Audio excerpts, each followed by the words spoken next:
Broadway Gaby looks at the best Broadway musical films. Wicked is on the top of every LGBTQ mind this week. The 1939 movie to book to Broadway musical to blockbuster movie is breaking records. But musicals have enchanted audiences for over a century, transitioning from vibrant Broadway stages to dazzling big screens. These cinematic adaptations celebrate timeless stories, blending music, drama, and dance into unforgettable art. The roots of movie musicals trace back to vaudeville and comic opera, with groundbreaking productions like Showboat in Oklahoma, redefining the genre in the early 20th century. In 1927, the jazz singer launched the movie musical era, ushering a golden age through the 1960s. Despite waning popularity in the 70s, the 2000s saw a resurgence with hits like Chicago, which sparked queer audience fascination anew. Today, film adaptations of Broadway classics such as Les Misérables and Wicked continue to win gay hearts.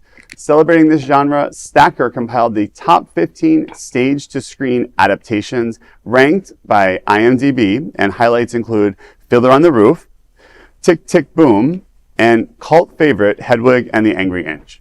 Topping the list are enduring classics like West Side Story and Chicago. These films remind LGBTQ viewers of the power of identity, resiliency, and creativity. With Wicked casting its spell already, musicals promise to remain a beacon of hope and joy for the queer community across the world. Again, I do have to agree. I think that, musicals do kind of are that genre of film that do sometimes bring together the most unlikely fans. Oh, yeah. I think that's something that we can appreciate. I think Wicked is obviously bringing in, of course, the LGBTQ community. It has a great message, but I think it's kind of the right movie for the time. I mean, it really is. It's not just out today, in theaters. It's here. It's here. Yeah, it's here. It's in the atmosphere. Absolutely. I agree with you. I wanted to shout out, the Best Little Whorehouse in Texas was easily one of the best movie musicals ever, and it also has a stage adaptation that was Jerry Mitchell in his prime before he did Hairspray or any of those popular musicals that you know about. So I just urge everyone, I loved this article, to do your homework. There is a Oklahoma, the movie musical changed my life. It's that dream ballet sequence. It's like just as equally terrifying as it is lovely. I think that there's a whole movie musical section right now on Peacock or Paramount Plus. Take advantage of it. It's great right now. Yep. You can tell what my BFA is in, honey. Yeah. Looking at that list, I was just so excited to see Hedwig and the Angry Inch. Yeah. It's such a beautiful movie. It's such a beautiful movie, and I actually prefer, I might get in trouble for this if this goes on the reels, but I prefer the movie to the stage production. I saw the stage production with two different takes. I saw it with Andrew Reynolds, and I saw it with a female presenting Hedwig, Lena Hall. She was in a bunch of other things on Broadway too, but she played that as well, and it was I like the movie better still.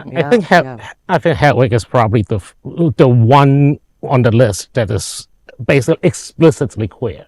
Right. There's no implications. I mean, Little Shop of Horrors had a queer ass eaten plant. Yeah. You cannot tell me that Audrey 2. Well, actually, it's on the list. I'm pretty sure it's on the list. Yes, it's number 10 on the list. Yeah, there you go. Right. To defend Hedwig for a second, because this is the most important news of the night. And Honey, remember, you heard it here first. the person that played Hedwig, they were the one that created that character in the movie. Like he didn't just write the. That's right. He first played with that character on the road for years before making a movie. Yeah. So of course, like his adaptation John is Cameron Mitchell. Yeah. I think I would know the name, and I think I saw him once at a art gallery in New York. But I know I'm terrible. I know. It's okay. You're great with a lot.